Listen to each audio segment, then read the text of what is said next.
Hello Magic Makers, welcome to Storytime with Mombierella. This is a young adult fiction and may be inappropriate for some younger viewers.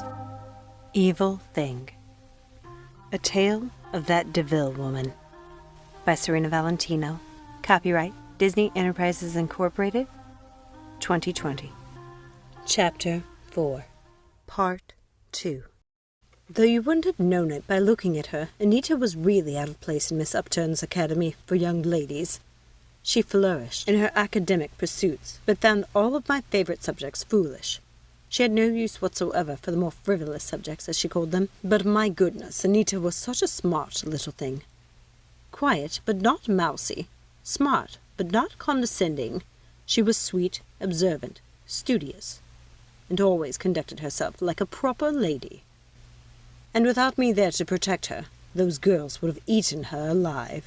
Thankfully, we spent almost all of our time together. We had a room to ourselves. My mamma had arranged it. Most of the other girls had to share 4 to a room, but my family had given the school large endowments, which meant Anita and I were rewarded with more privacy. The room had a lovely view of the gardens, and one of the walls was almost entirely windows. The quarters were large enough for 2 canopied beds, 2 wardrobes, and 2 vanities, and had a cozy little sitting area, where we shared our morning tea together and chatted before we went down to have breakfast with the other girls. Even though in the first few weeks I didn't like most of the girls at school, I did hope I would turn out to be wrong about them. I was hoping we'd find at least one other girl like Anita and myself, who we could bring into our little circle. I decided to start a reading club. A few weeks into the school year, I sprang my brilliant idea on Anita. "What do you think, Anita? It might be a good way for us to get to know some of the other girls," I said to her one morning while we were getting ready to go down to breakfast. Anita didn't look convinced. "I thought you hated all the other girls, Cruella. Aren't they all spoiled daughters of your mother's friends?" It was true, most of them were, and I had known some of them since I was young, but I didn't know them really, not the way I knew Anita. At most, we had shared occasional polite conversations at various functions. However, there was one girl I knew well, Arabella. She was my mother's best friend's daughter. I'd never really cared for her, and had done my best to shield Anita from her since we'd arrived at school. If she got one whiff of Anita's background, we would never hear the end of it. So I was thankful Anita would sometimes come off a little standoffish with people she didn't know. It honestly made her seem like most of the entitled girls at school. But really, she was just shy and rather focused on her studies. "I don't know.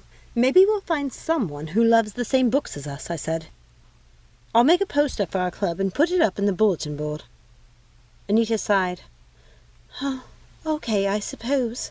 Let's see what happens."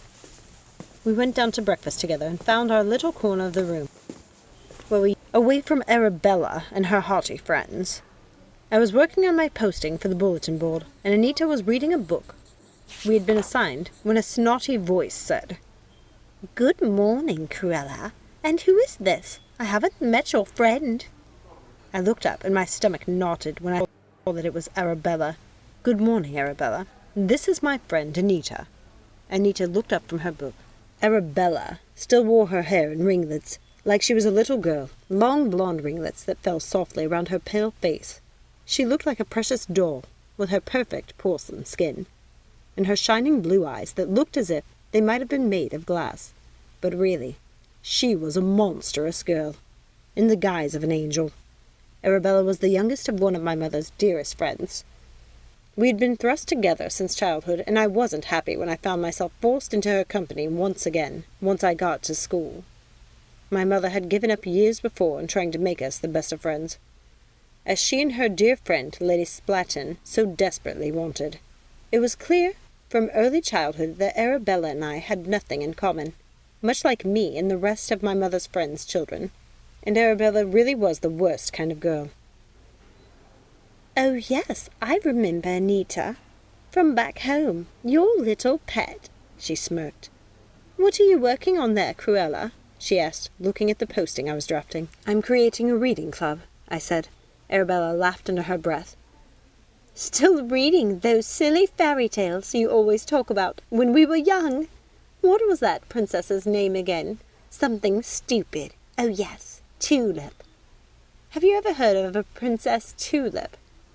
I never have. Then again, I've never heard of anyone named Cruella. So, what do I know? Yes, I still love those stories, I said. And so does Anita. Arabella sniggered again. Well, then you're a perfect match. But I don't think you will find anyone interested in your fairy tale club. The last thing any of us want to do with our spare time is read books. You know it ruins your eyes, Anita. You're going to look old before your time if you keep reading like that. I don't think that's true, Arabella, Anita said. Going right back to her book, I could see Arabella's wheels turning. She was trying to think of something clever to say, but I deflected her. I'm sorry, Arabella. Anita wants to be prepared for Miss Babble's first class after breakfast. Arabella huffed. Well, I won't bother you any further then. Her curls spun as she turned on her heels to leave. See you in class, she called, her hair swaying and bouncing as she walked away. I swear the girl purposely walked that way to make her hair sway, superficial fool that she was. Well, that was a good start. We're making new friends already, I said. Anita didn't even really seem to notice. I knew she wasn't interested in making new friends, and she was only humoring my idea that we might find a treasure of a girl hidden among all those fools and idiots. Anita was determined to make the best of the education her guardian was providing for her. That was more than I could say for most of the other young ladies attending our classes. After breakfast, we went to Miss Babble's class to discuss the book Anita had been so diligently reading during breakfast. It was a Jane Austen story. I can't recall which one now, but I do remember Anita seemed to be the only person in class who truly grasped the author's intentions. Miss Babble was always reluctant to call on Anita, because she was usually the only person in class who raised her hand. Yes, well, if there's no one else. Miss Anita, will you share your thoughts? Miss Austen makes astute observations about the social classes. With her various works, never mind how keenly she brings the marginalization of women to the front of most of her stories, most especially young women, with few or no prospects. I can still see the looks on the other students' unblinking faces, like little rabbits being stared down by a wolf. The wolf, of course, was Arabella Splatton, the beast from breakfast. She was cleverer than all the other girls, so she was their ringleader. She always had a sharp word or pointed look to contribute when Anita would speak in class. Arabella, from this point forward, would never miss the opportunity to make Anita look bad. Well, you would know all about young women with few or no prospects, wouldn't you, Anita? Said Arabella. I jumped up from my seat immediately. What do you know? Who told you that? I asked. Arabella laughed. Oh, everyone knows, Cruella. But I thought I would see for myself, and clearly Anita's not only lacking in a proper background, but she's also lacking in social graces. You take that back, Arabella Splatton.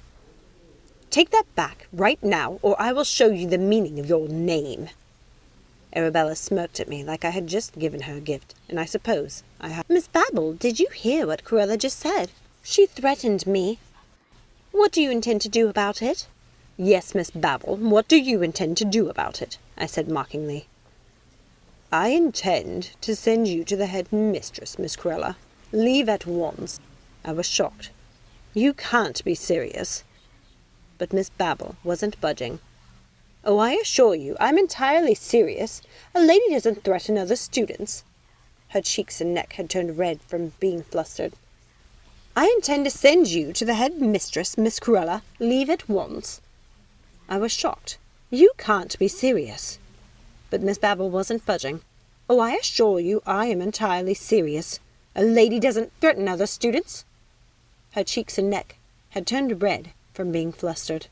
She suddenly reminded me of Mrs. Badley, which made me laugh. What, may I ask, is so funny, young lady? She asked, making me laugh harder. I just can't believe you're going to let Arabella get away with insulting Anita and send me to the headmistress for defending her. I was so angry, but I didn't want to give Arabella the benefit of showing my emotions, so I kept laughing it off. I hardly see what was so insulting by stating the truth, Miss Cruella. Now please leave my classroom at once. Miss Babble's face was getting more scarlet by the minute, and I feared I lost all sense of composure in that moment. "Stating the truth! How dare you insult Anita like that? You haughty, jump-up little—" "Cruella! Cruella, please!" It was Anita. She'd gotten up from her seat and put her hand on my shoulder. It was always Anita who saved me from myself. "Cruella, please stop. I'm fine. Let's go take a walk." "Yes, might I suggest you both take a walk, directly to the headmistress's office," said Miss Babble. But of course we never made it there, at least not on that occasion. I was too angry, and my ears were ringing with the laughter of those simple fools as we left the classroom. "Who do they think they are, laughing at you like that?" I huffed, not giving Anita time to reply. "And saying that about your prospects. What does it matter?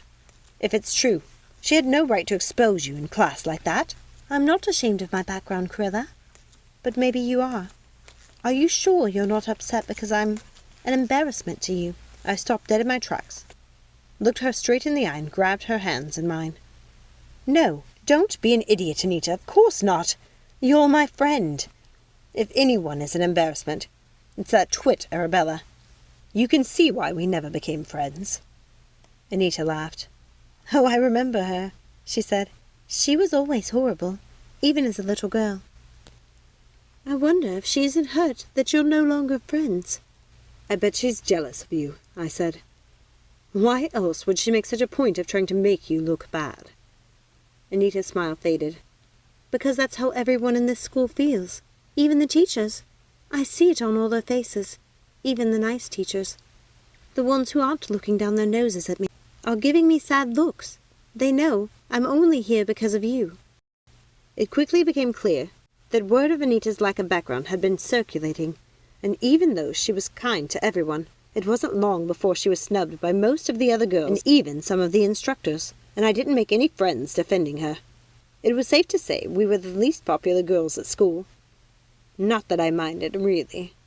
I didn't care for a single girl in the entirety of our class, and the staff and headmistresses, I didn't give a jot for any of them either.